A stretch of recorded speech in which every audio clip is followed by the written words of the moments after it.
Welcome back to Major Intonio's presentation of The Ifs of History by Joseph Edgar Chamberlin. Chapter 20, If President Buchanan had enforced the law in November 1860.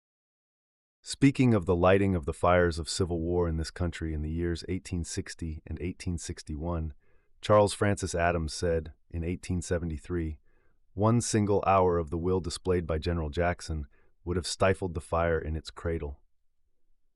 The metaphor in the last phrase is peculiar and strangely Celtic for a Yankee, but the history is true.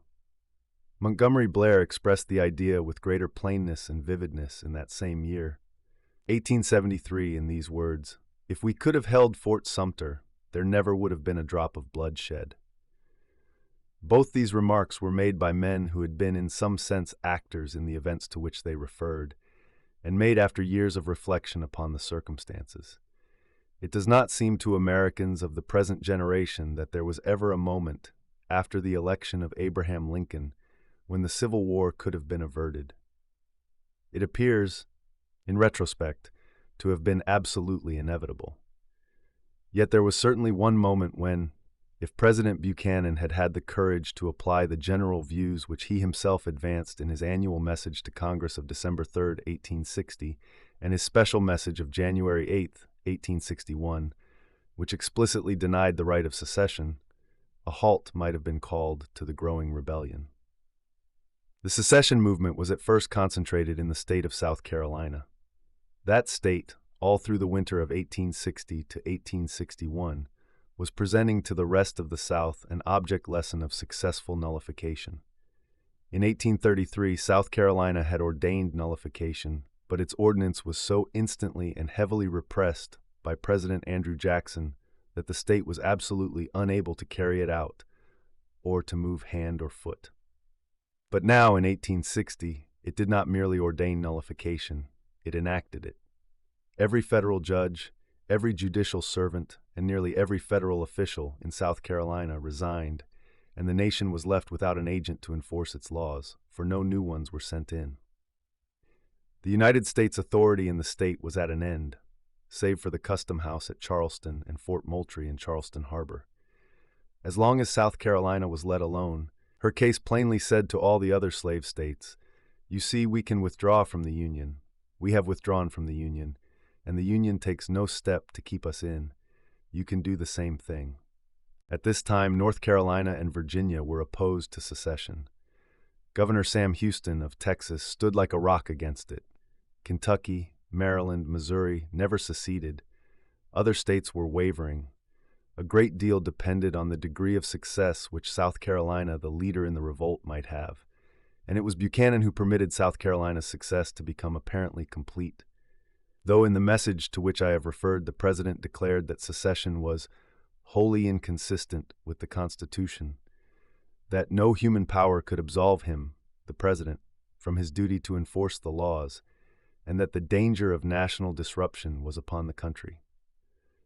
Buchanan, in his December message, actually quoted Jackson's solemn denunciation of the doctrine that a state had a right to separate itself from the Union. But while he was making these terrible admissions of his own duty, what was Buchanan doing? Instead of holding up the hands of the nation's representatives in South Carolina, he was weakening them.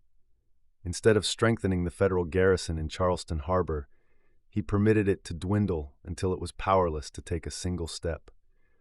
Not one act, indeed, did he perform, but contented himself with calling on Congress for legislation to meet the emergency. And out of Congress, of course, he could get nothing, for the Southern representatives would vote for no such legislation, and the Republican members were bent upon waiting until Lincoln, who had been elected president, came in March, and the Northern Democrats were paralyzed with pusillanimity. So South Carolina went on proving to the other slave states that it could go it alone. One after another, these other states seceded from the Union. Northern arsenals were stripped of arms. Southern officers went out of the army one by one and made ready to organize the army of the new Confederacy which was forming under the President's nose. It was a time for the strong arm and for quick, decisive Jacksonian and not at all squeamish action. But no such action was taken. The golden moment was lost, and when, 3 months afterward, Lincoln came in at last, war, with all its horrors, was upon the country. If the young rebellion had been truly nipped in the bud, as it might have been, by a rigid enforcement in November and December 1860 of federal judicial processes in South Carolina, if the laws of the United States had been enforced in that state at the point of the bayonet, if need be, if a federal functionary, sustained by an ample force of United States troops, had torn South Carolina's ordinance of secession into shreds on the steps of the Capitol at Columbia, with no tender regard for South Carolina's interpretation of the Constitution, is it likely that South Carolina's sister states would have been so prompt at seceding? Very likely it might not have been necessary to do any of these things. If Buchanan had merely stood up and said, as Jackson did in 1833, "I shall enforce the laws of the United States in spite of any and all resistance that may be made," there might well have been no more of secession in 1860 or 1861 than there had been of real nullification in 1833. And if this step had been taken, and there had been no war, what then? What about slavery, it may be asked? Is it conceivable that Northern sentiment would have permitted chattel slavery to continue? Was not war inevitable on that main question alone? Let us see. The sentiment for absolute and sudden emancipation was the product of the war. Lincoln was not an abolitionist. The Republican Party was not abolitionist. Without war, but with the Southern states held within the Union, sentiment in the North would have been favorable to a compromise which would have prevented the extension of slavery, and events would surely have brought about a gradual liberation of the blacks in the South, as events soon ended slavery in Brazil and Cuba. The institution was doomed, morally and economically, but there would have been no Negro suffrage. That was enforced by conditions which grew out of the war. The South would not have been impoverished, and it could have afforded a gradual education of the Negro in such a way as to fit him for free industry, and in a limited way for the exercise of the suffrage.